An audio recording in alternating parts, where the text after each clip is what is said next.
Glória a Deus. E o que eu tenho para compartilhar hoje, nessa tarde, é uma continuação do que nós iniciamos semana passada.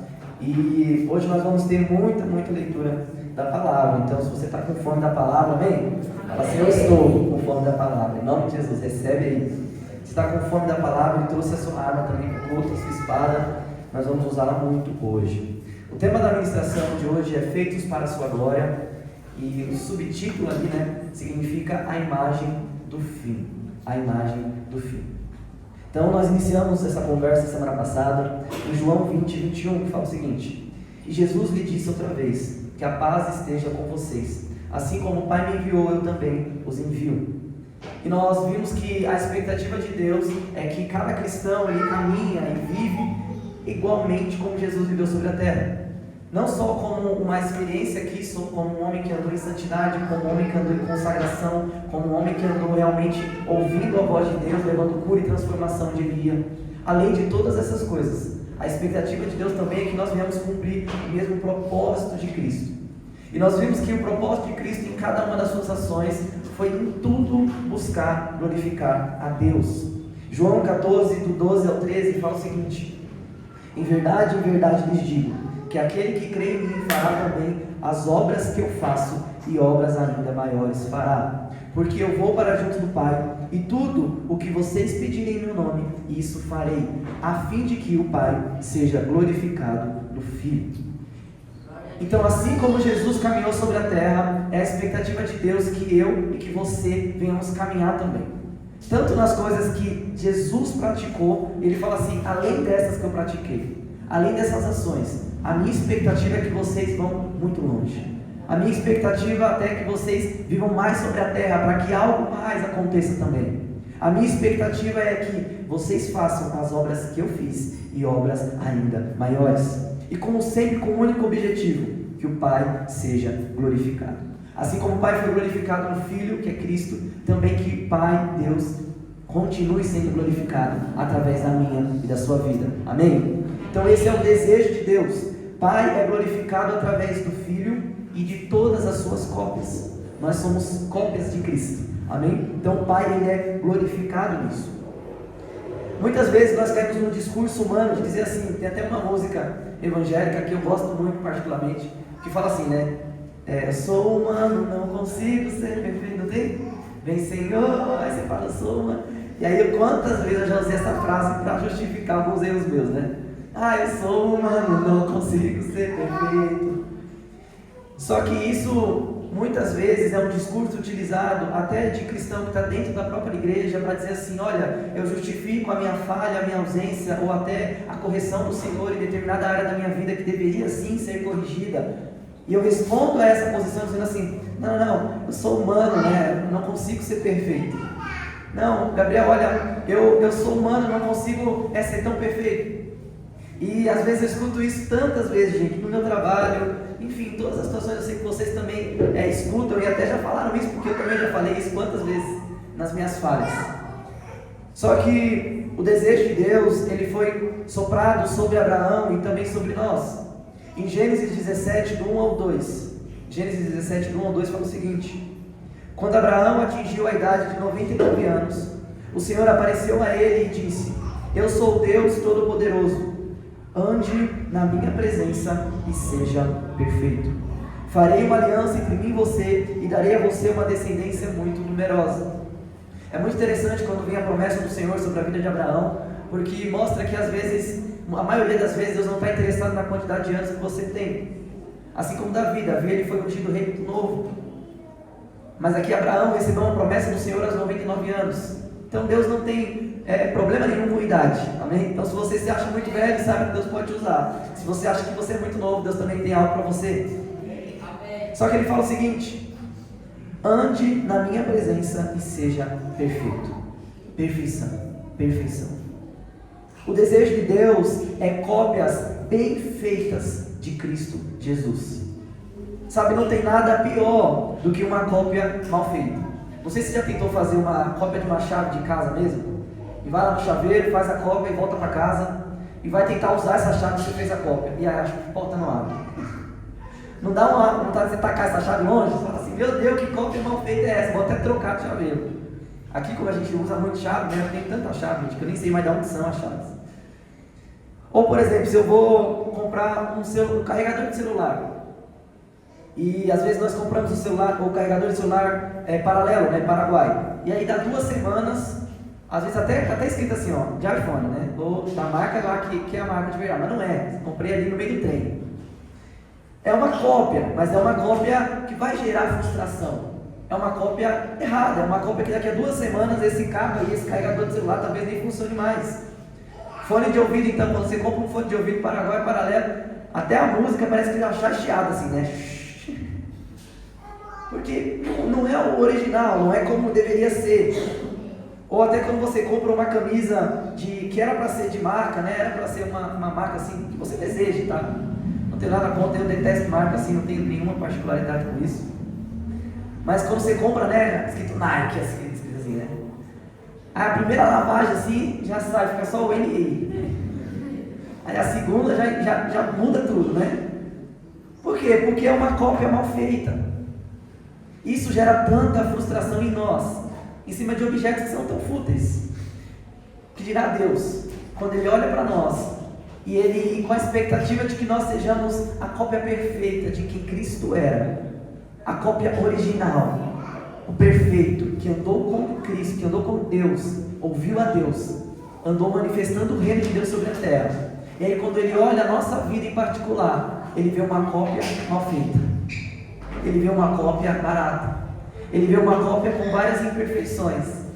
Ele fala assim, meu Deus do céu, o que aconteceu com essa cópia aqui que deveria ser idêntica à original? Com essa cópia aqui que deveria ser exatamente como Cristo. Sabe, uma coisa que nós precisamos entender é que Deus ele não nos comprou com moedas. Deus ele não nos comprou com moeda de R$1, de 5 centavos. Deus ele nos comprou para que hoje nós venhamos ser uma cópia perfeita, muito cara. Jesus, até quando a gente fala de compras, né, de comprar coisas, a Bíblia fala muito sobre isso, que nós somos comprados pelo sangue de Cristo. Mas o nosso conceito humano de compra é o seguinte: uma coisa custa, sei lá, R$10.000. Meu conceito é assim: quanto que menos eu posso gastar para conseguir aquilo que eu quero comprar, né? Então se eu vou lá na loja e falo assim, meu pichincha até o mínimo, quanto que é o menor valor que eu posso pagar nessa coisa aqui que eu quero? E às vezes o valor ainda não é suficiente para eu comprar aquilo que eu desejo. Aí eu pego coisas paralelas. Aí tá, então eu vou gastar, como que eu posso gastar menos para ter mais ou menos, pelo menos uma cópia imperfeita daquilo que eu queria? Aí eu compro ali a coisa paraguaia, eu compro uma coisa paralela para ter pelo menos perto daquilo que eu desejo. Só que Deus ele não tem esse conceito humano sobre compra. A compra de Deus a nosso respeito das nossas vidas foi o seguinte: qual que é o valor da humanidade? Eu pago. Deus ele não pechinchou, ele não negociou, não, ele falou qual que é o preço. E o preço foi muito alto. O preço foi seu próprio filho, pregado numa cruz, que decidiu descer do céu em forma de ser humano, se limitar em forma humana, e aqui viver toda a experiência que viveu aqui, de perturbação, de ser chicoteado, de ser morto, depois ressuscitou, está à direita do Pai. A entrega de Deus não foi uma pechincha para nos comprar por um preço baratinho, não. Ele falou assim: o ser humano vale muito, então depende muito de mim também. E ele entregou o que ele tinha de mais precioso, o seu filho. Ele não estava procurando uma forma mais barata de nos ter. Na nossa cabeça, quando nós falamos de compra, nós pensamos sobre isso. Qual que é o menor valor que eu posso pagar para ter o que eu quero? Qual que é o menor prejuízo financeiro ali que eu posso ter para ter o que eu quero? Quanto menos eu posso gastar para conquistar aquilo que eu desejo? Só que Deus ele não pensa assim. Sabe, quando nós nos contentamos com uma cópia barata, até com itens, a gente fala assim: olha, eu estou com esse item aqui, sabendo que ele não é original, né? Sabendo que ele não é o item mesmo que deveria ser, só que no nosso íntimo fica assim: existe o original, sabe? Existe aquele que é o perfeito, existe aquele que tem a melhor qualidade, aquele produto que dura mais, aquele que é bem feito, aquele que é o mais resistente. O perfeito existe. Isso que eu tenho aqui nas minhas mãos, às vezes é só uma cópia barata. Agora Deus, ele pagou o valor que fosse necessário, não para ter uma cópia barata. Ele pagou um preço muito caro para ter o original. Sabe, é justo que aquilo que muito vale, muito venha custar. E nós tínhamos um preço para Deus que nós mesmos não enxergávamos a nosso respeito. E Ele decidiu pagar um preço superior a Ele, para que hoje nós tenhamos acesso ao Pai. Sabe, Deus, Ele pagou pelo original, pela cópia perfeita. Ele pagou o preço para que nós fôssemos cópias reais de Cristo. Deus, Ele pagou o preço para que hoje nós tenhamos condição de ser a cópia exata do seu Filho, Cristo Jesus. Sabe o que significa na prática? Significa que Jesus pagou o preço do original, o produto mais caro. Porque isso deve nos levar a pensar o seguinte: para nós sermos a cópia exata de Cristo. Então existe, meu irmão, pessoas santas de verdade. Existe um lugar onde as pessoas andam na verdade, na palavra de Deus, de verdade. Existe um lugar, ou existe um jeito de viver onde as pessoas amam umas às outras e a Deus de verdade. Sabe, eu sei que muitas vezes a gente se acostuma com uma cópia barata. Às vezes a gente se acostuma até nas nossas próprias vidas em ter coisas não resolvidas, mas como tem aspectos da cópia original, como tem alguns sinais da cópia que deveria ser, então passa despercebido. Só que eu quero dizer para você nessa tarde que Deus, Ele não pagou o preço pela minha e pela sua vida para ser um Paraguai, para ser uma cópia mal feita de Cristo. Mas Deus, Ele comprou a nossa vida sabendo que existe um lugar onde nós andamos na sua presença e nós somos considerados perfeitos em Cristo. Existe esse lugar que eu e você precisamos ansiar. Claro que tudo que nós estamos pensando aqui, conversando a respeito de ser perfeito na presença de Deus, não é algo que nós conseguimos conquistar com a nossa própria força. Não é por força nem por violência, mas pelo meu Espírito Santo. Então tudo que Deus tem que fazer nas nossas vidas para chegarmos a esse nível de realmente santidade, de realmente amor, de fluir no dom do Espírito, no fruto do Espírito, é algo que nós precisamos depender dele, 100%. E Davi é maravilhoso nesse sentido, porque ele escreve salmos, todo o salmo pensando nesse coração de dependência ao Senhor. Eu queria ler aqui alguns com você, que fala o seguinte, Salmo 51, 10.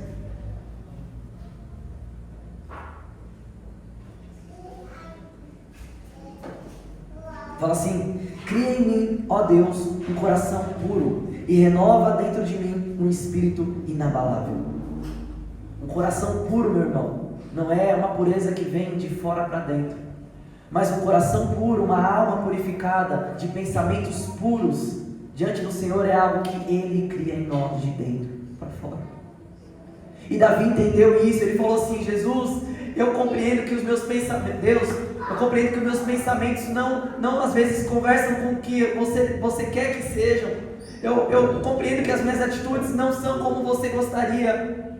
E ele faz uma oração a Deus aqui: ó Deus, cria em mim, ó Deus, um coração puro e renova dentro de mim um espírito inabalável.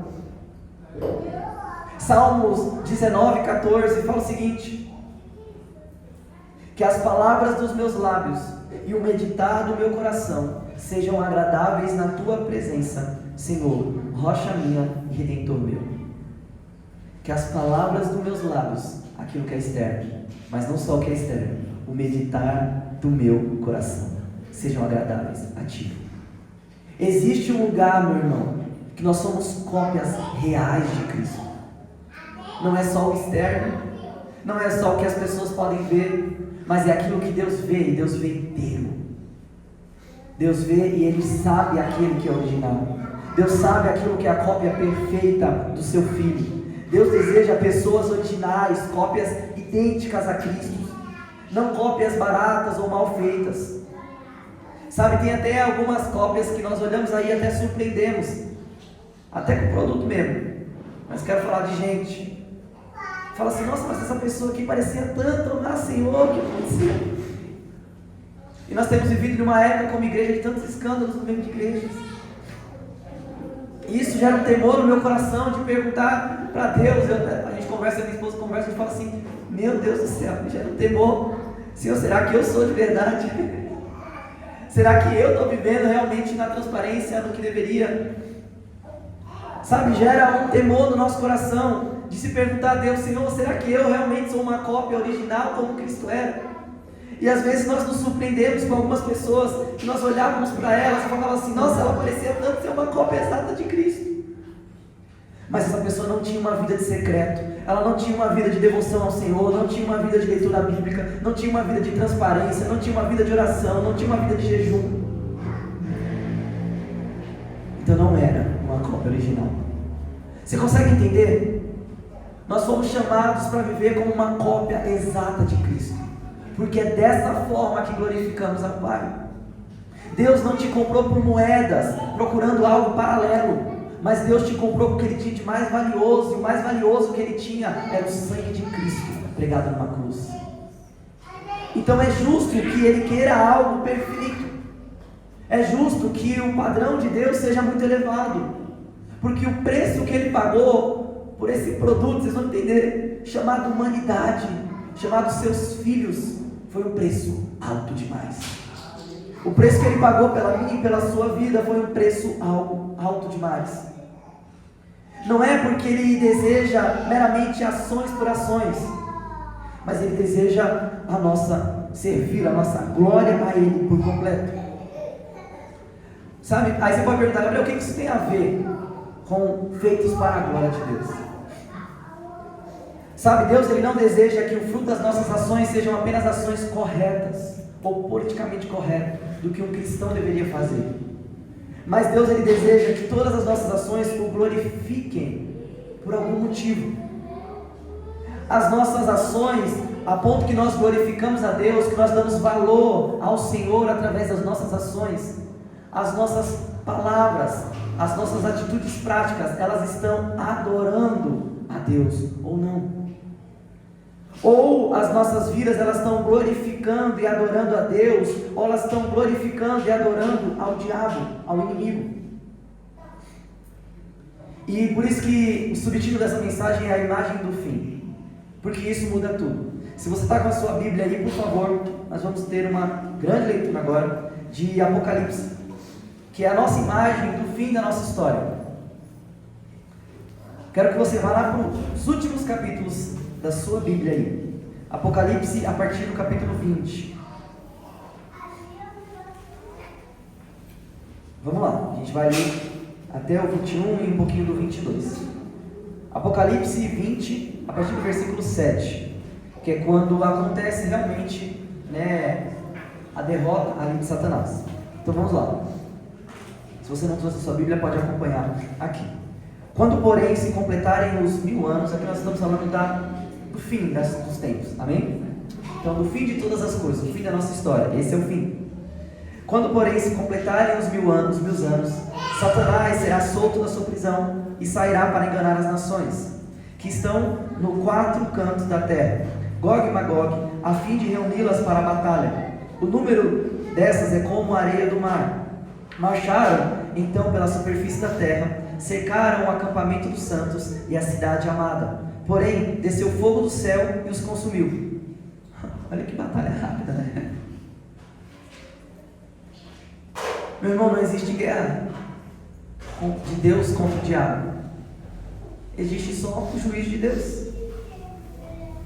Às vezes a gente tem, por conta dos filmes, essa ideia imaginária de que Deus e o diabo estão em uma disputa. Disputa é quando são dois oponentes do mesmo padrão, dois oponentes com a mesma força. Só que não é uma disputa. O fim da história é simplesmente o julgamento de Deus sobre o diabo. E ele dá aqui a condenação. Marcharam então pela superfície, versículo 9, superfície da terra, e cercaram o acampamento dos santos e a cidade amada. Porém, desceu fogo do céu e os consumiu. O diabo que os tinha enganado foi lançado no lago do fogo do enxofre, onde já se encontravam a besta e o falso profeta. Ou seja, já se encontravam, nem precisou de nada. E serão atormentados de dia e de noite para todo o sempre. Esse é o fim da história. Simples, né? Engraçado. Não existe uma batalha. Vamos continuar. Versículo 11.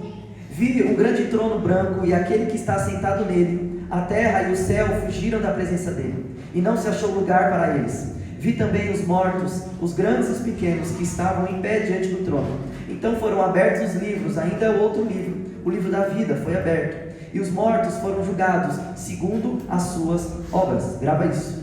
Conforme o que estava escrito nos livros. O mar os entregou seus mortos que neles estavam, a morte e o inferno entregaram os mortos que neles haviam, e foram julgados, um por um, segundo as suas obras. Guarda isso.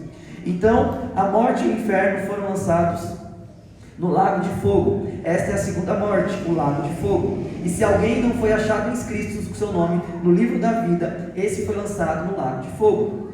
E vi novo, capítulo 21, versículo 1. E vi novo céu e nova terra, pois o primeiro céu e a primeira terra passaram, e o mar já não existe. Vi também a cidade santa e a nova Jerusalém, que descia do céu da parte de Deus, preparada como uma noiva enfeitada para o seu noivo.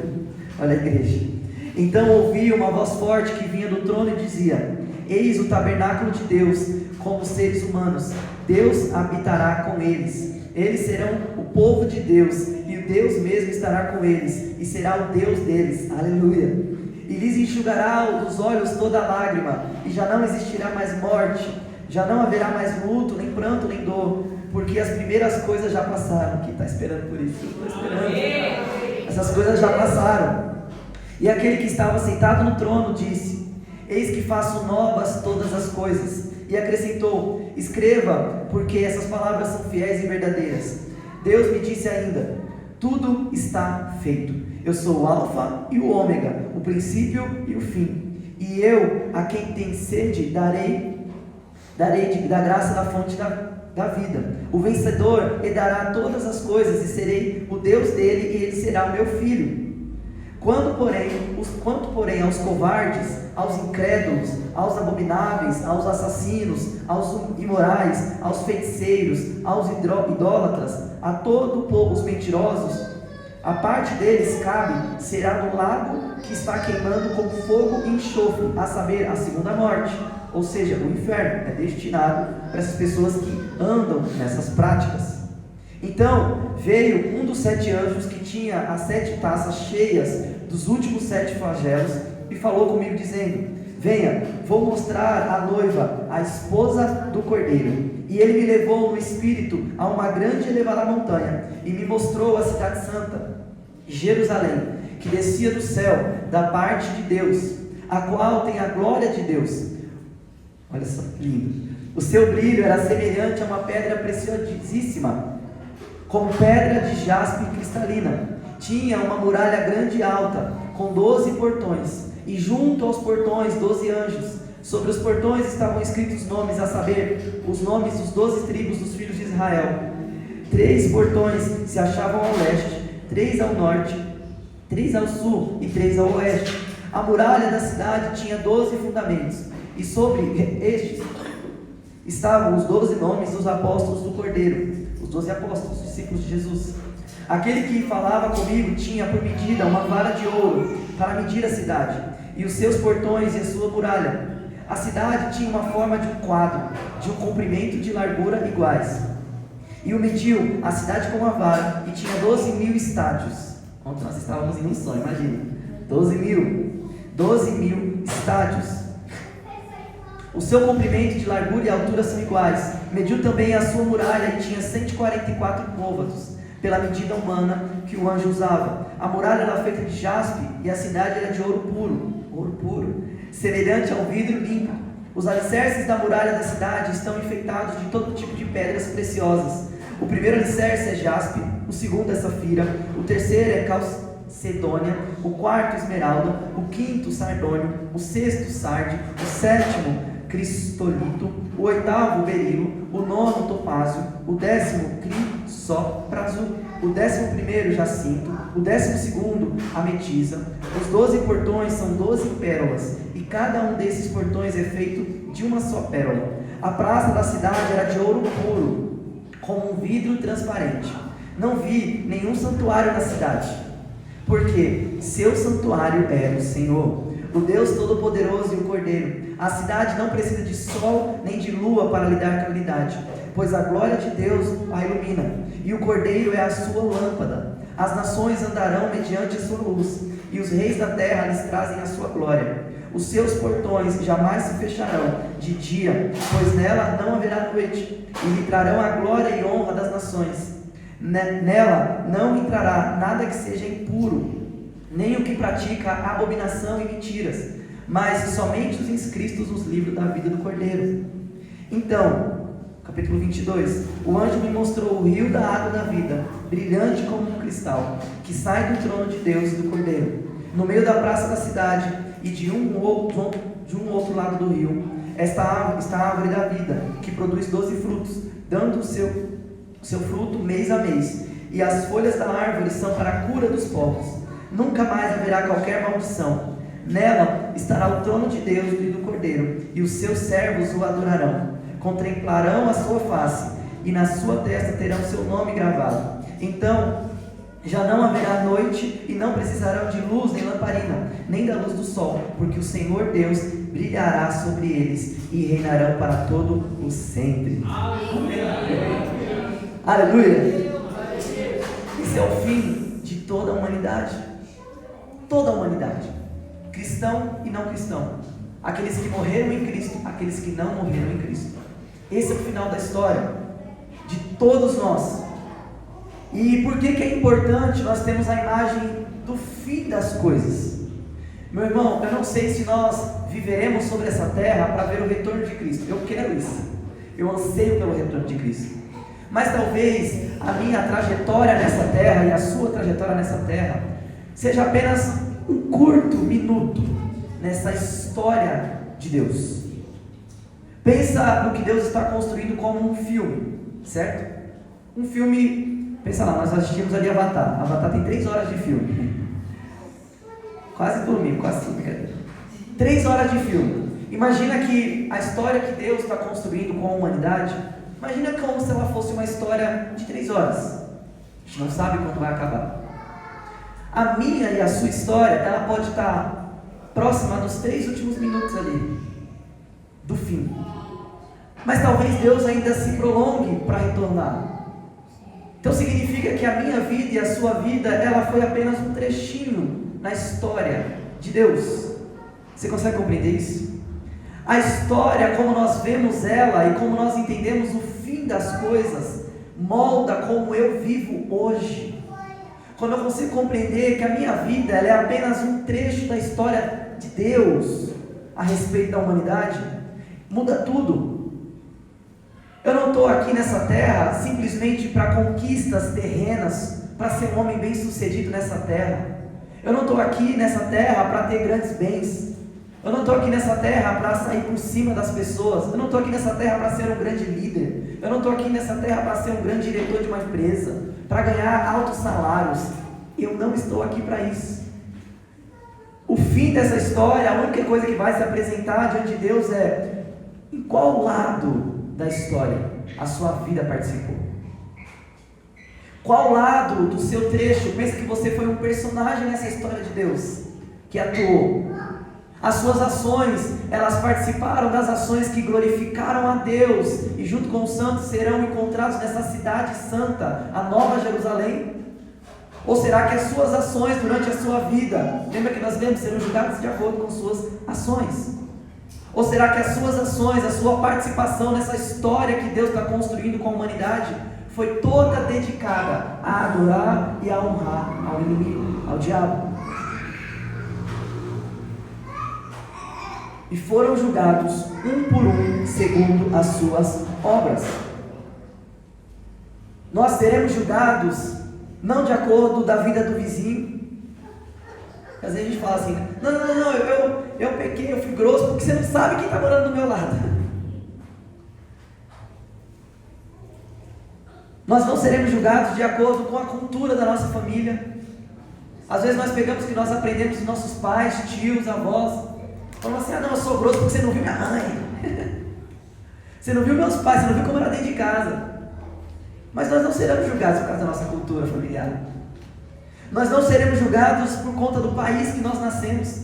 Ah não, no meu país aqui, ó, carnaval é tranquilo assim, ó, não vou pular carnaval, é tranquilo. É a cultura. Nós não seremos julgados de acordo com as nossas ideias. Quantas pessoas eu já conheci que estão nesse engano, falando assim, não, eu amo Jesus aqui no meu coração, esse negócio aqui, ó, Deus na minha cabeça 100%. Mas ele se esquece que a palavra de Deus diz que nós seremos julgados de acordo com como nós vivemos, as nossas ações, o prático disso. Nós não seremos julgados de acordo com os nossos pensamentos. Você consegue entender isso? Muitas pessoas têm muita dificuldade de distinguir o que são pensamentos de você próprio. Meu irmão, se eu fosse fazer cada pensamento que está na minha testa, na minha cabeça, eu estaria muito longe de Cristo, provavelmente. Só que pensamentos aqui, às vezes são até armas usadas pelo inimigo para lançar flechas a nosso respeito, para lançar mentiras a nosso respeito, mas são só pensamentos. Eu decido se eu torno aquele pensamento uma atitude prática na minha vida, uma verdade na minha vida ou não. Ou pera lá, é só um pensamento, Senhor, eu repreendo esse pensamento. O pensamento não sou eu. Esses pensamentos não me definem. O que define e pelo que eu serei julgado é pelas minhas ações práticas. Eu não serei julgado de acordo com os meus desejos, mas sim com as minhas ações. Eu não serei julgado de acordo com o meu arrependimento. Às vezes nós achamos que somente o arrependimento, a entrega de vida a Cristo é suficiente. Não, eu tenho salvação, então realmente, todo aquele que confessar com a sua boca e crer no coração, herdará a vida eterna. Só que o crer no coração, uma pessoa que foi encontrada pelo Senhor, pelo amor de Deus, é impossível essa pessoa viver em prática de iniquidade. É impossível. Ela pode até cometer um pecado, mas ela deseja ser santa.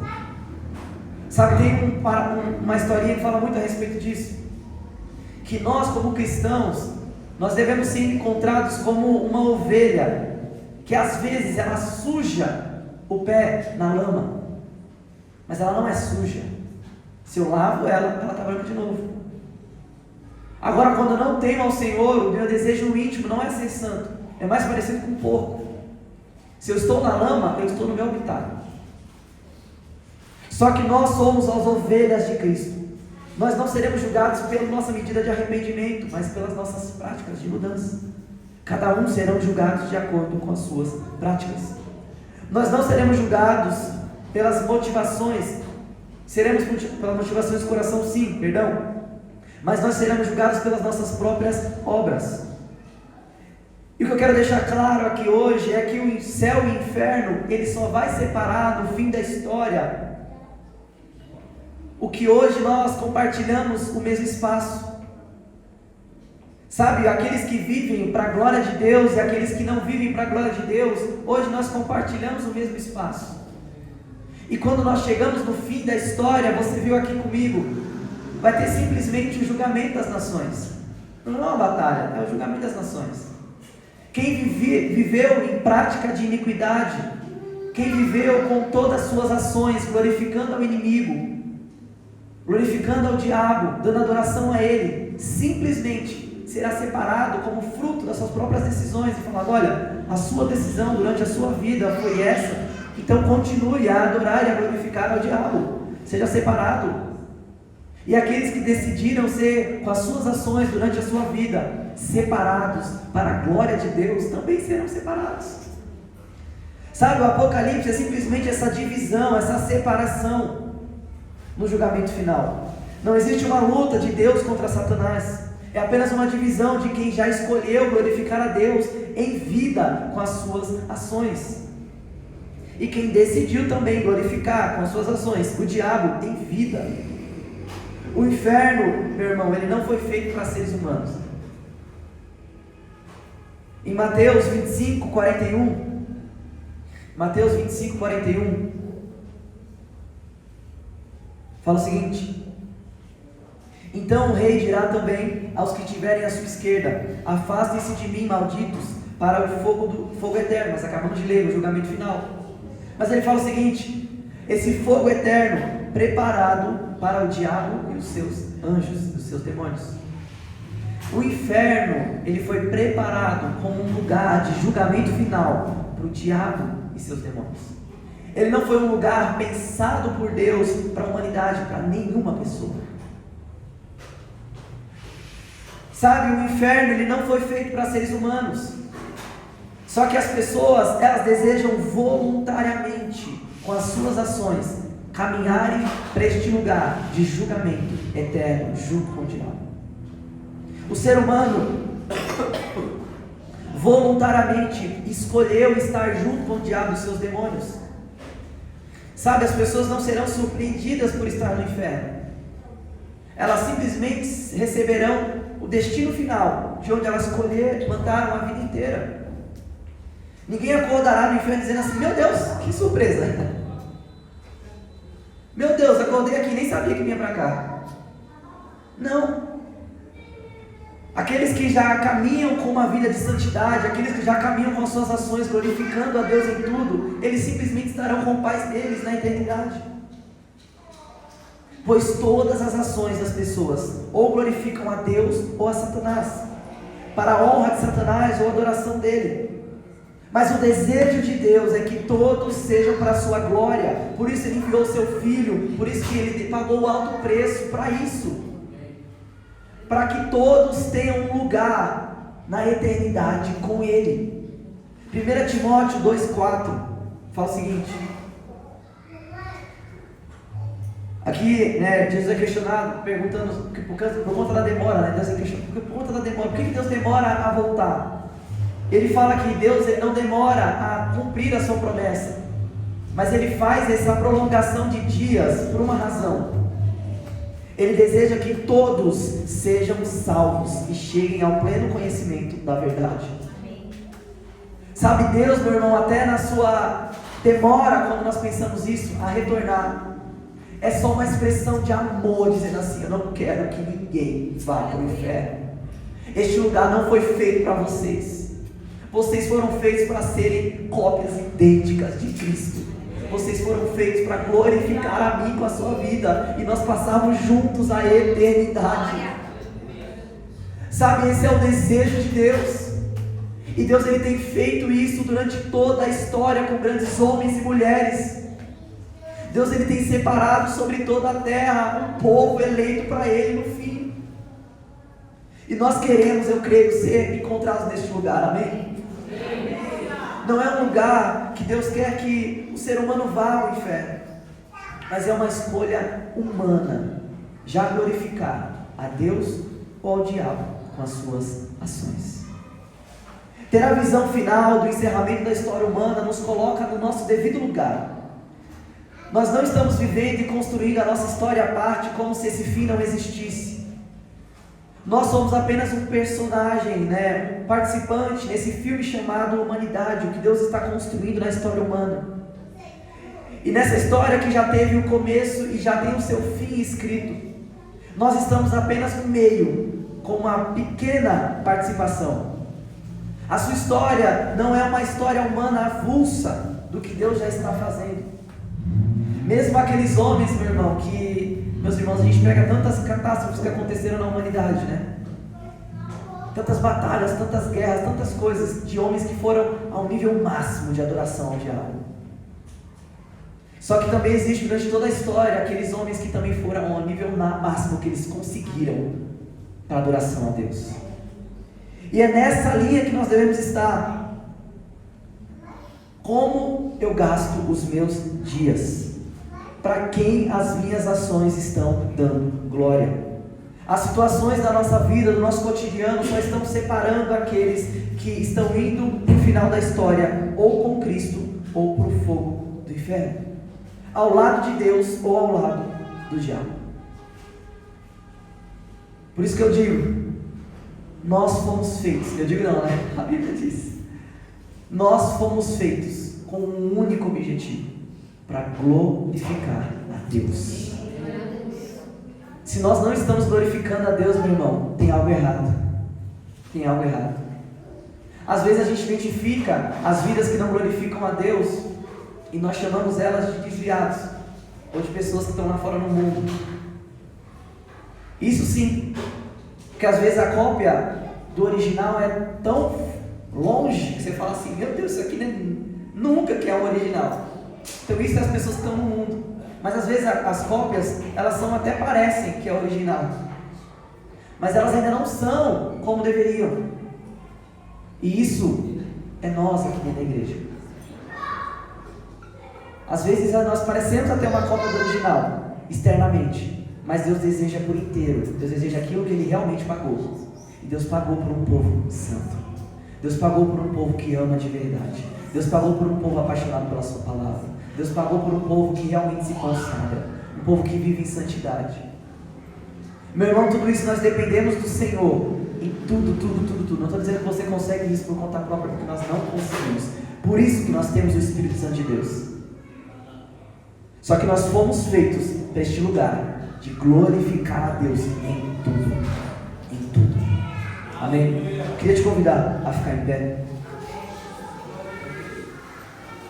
Hoje também é um culto muito especial, nosso culto de Santa Ceia, onde nós temos aqui o privilégio de relembrar a morte e ressurreição de Jesus. Eu gosto de tratar a Santa Ceia como se fosse uma renovação de votos. Como se mês após mês, quando nós nos reunimos aqui como comunidade, como igreja, e nós tomamos a ceia, é como se eu estivesse falando, Jesus, eu estou aqui de novo, renovando os meus votos da tua aliança para esse fim. Aleluia. Senhor, eu sei que eu ainda não sou a cópia exata de Cristo, mas me leva para este lugar. Aleluia. Senhor, eu sei, eu entendo que eu ainda tenho tanto pecado na minha vida, tantas coisas que eu preciso resolver, mas assim como Davi, cria em mim, ó Deus, um coração puro. Aleluia. Sabe, meu irmão, muitas vezes o nosso maior desafio não é vencer o pecado, é nos acostumarmos com ele. Mas Deus nos fez para sermos livres. Deus nos fez para sermos a cópia exata de Cristo.